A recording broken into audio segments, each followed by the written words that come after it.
Encontro da Arquidiocese com a PUC Minas debate estratégias de fortalecimento da população de Brumadinho. Prefeito Alexandre Calil e o arcebispo Dom Valmor assinam um documento de nova fase da construção da Catedral Cristo Rei. E ainda a Copa América agita BH com jogo entre Brasil e Argentina. Isso e mais no Horizonte Notícia.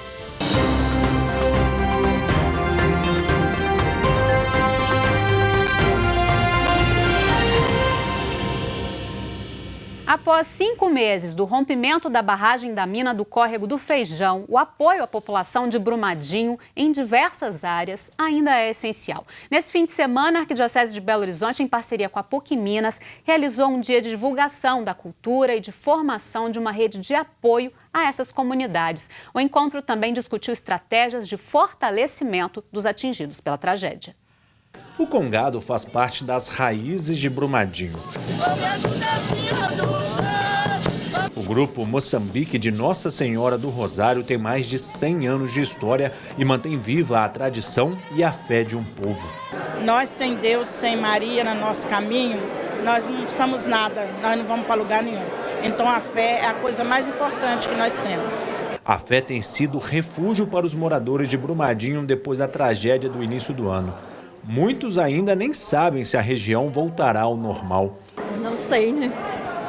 Isso aí só Deus proverá, né? Já se passaram 5 meses desde o rompimento da barragem da Vale em Córrego do Feijão.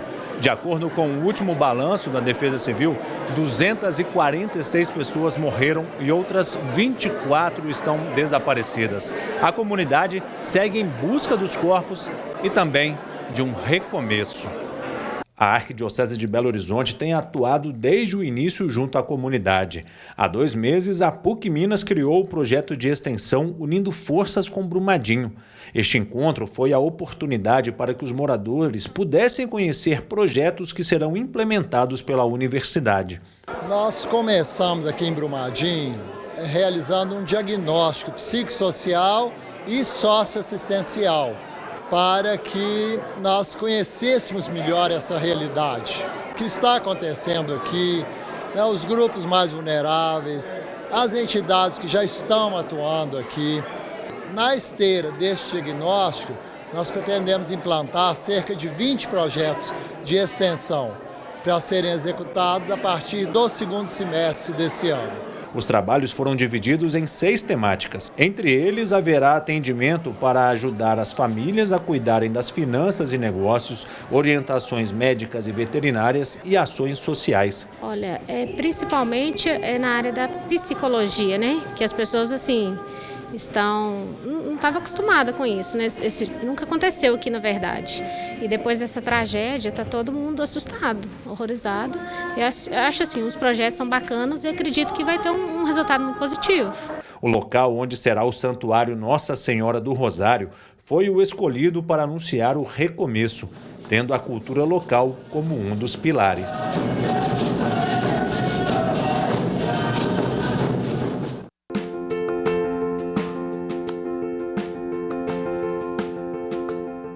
Esta segunda-feira marca um novo capítulo da construção da Catedral Cristo Rei na capital. O arcebispo Dom Valmor e o prefeito de Belo Horizonte, Alexandre Calil, acompanhados da secretária municipal de Política Urbana, Maria Caldas, assinam declaração de interesse público na construção da Catedral Cristo Rei. O documento vai permitir mais agilidade nas licenças para cada etapa da construção. O encontro também reconhece a importância das obras sociais da Arquidiocese de Belo Horizonte, que serão realizadas no novo espaço.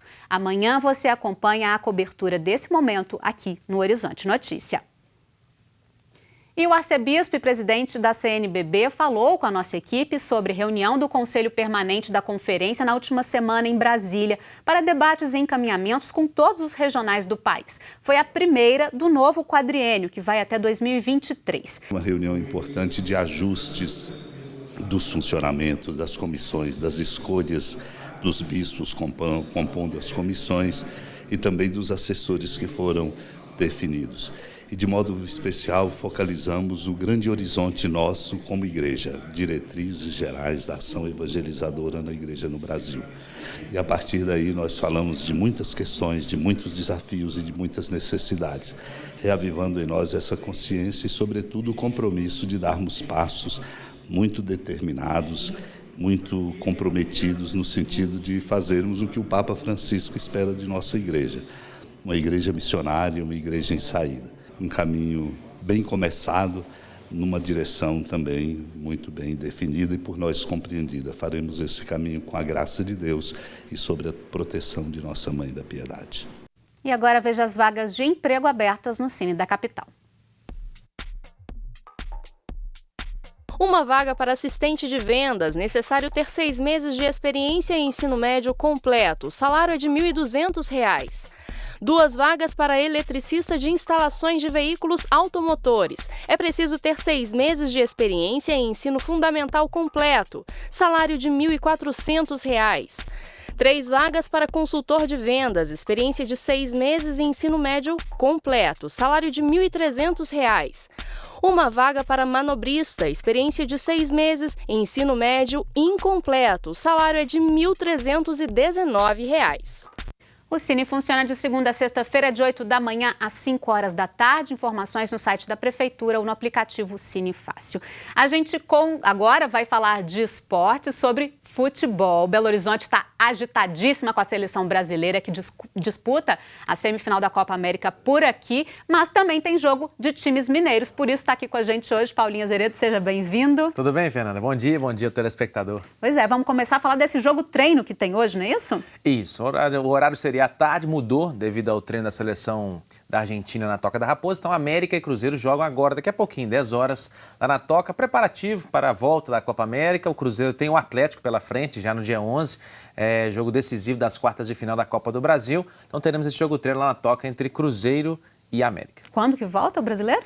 O brasileiro volta só depois, então vai voltar no dia 13. Né? Cruzeiro e Atlético jogam dia 11, né, pela Copa do Brasil, depois o Cruzeiro volta a jogar pelo Brasileiro. Isso, aí joga pelo Brasileiro depois do fim de semana. Então, um treinamento aí no meio dessas férias. Exatamente, essas férias, né, essa intertemporada aí. Tá certo, então. E também tem time feminino que jogou, Pois é, teve a Copa BH de futebol feminino, aliás, recebeu bom público no jogo, o Atlético foi campeão, né, venceu o Paraíso por 3-2, estava 3-0 para o Galo no primeiro tempo, depois o Paraíso fez um gol aos 38 do segundo tempo, um aos 43, aí ficou aquele sufoco, aquela coisa toda, mas o Atlético faturou a Copa BH de futebol feminino. É o primeiro título, quando o Atlético montou esse time, né, neste ano agora, 2019, é o primeiro título do Atlético com esse time feminino. Bacana. E o futebol feminino sendo aí também cada vez mais incentivado, Isso, tem a Copa do Mundo, né? Teremos jogos também essa semana, a Inglaterra enfrentando os Estados Unidos, a Holanda com a Suécia, a reta final da Copa do Mundo lá na França. Tá certo. E aqui temos Copa América, já Exatamente. Também nessa reta final também, né?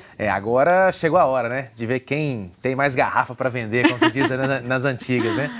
A seleção brasileira que está aqui em Belo Horizonte vai enfrentar a Argentina, o jogo vai ser amanhã no Mineirão, vai ser o 5º confronto Brasil e Argentina no Mineirão. O Brasil tem 4 vitórias e um empate no Mineirão contra a Argentina. Tá bom. Um retrospecto bom. Mas, por outro lado, a Argentina, na história, quando ela chega à semifinal, foram 13 semifinais de todos os torneios, né, que disputa.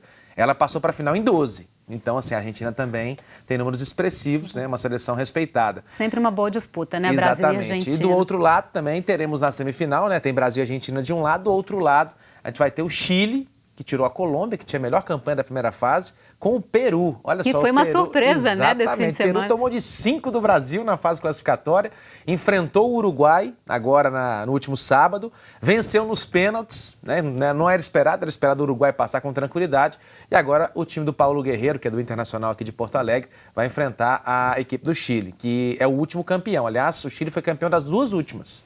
Ganhou as 2 Copa América. Isso, Copa 2015 e 2016. E agora pode chegar mais uma final. E será que vamos ter um Brasil e Chile? Tomara, aí? Né?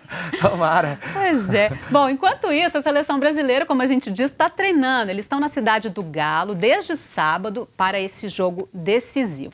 Um dos jogadores que conversaram com a imprensa nesse fim de semana foi o atacante Gabriel de Jesus, né, Paulinho? É isso aí, o Gabriel Jesus do Manchester City, né? Ele falou que a semifinal da Copa América entre o Brasil e a Argentina será o maior clássico entre as seleções.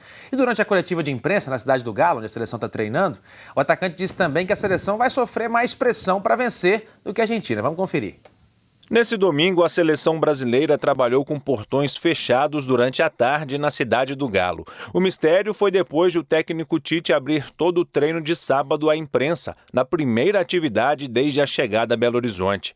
A equipe treinou sem as presenças de Felipe Luiz, Fernandinho e Richarlison, que estão sob observação médica. Caso vença, a seleção brasileira segue para a final da Copa América, que termina no dia 7 de julho no Rio de Janeiro.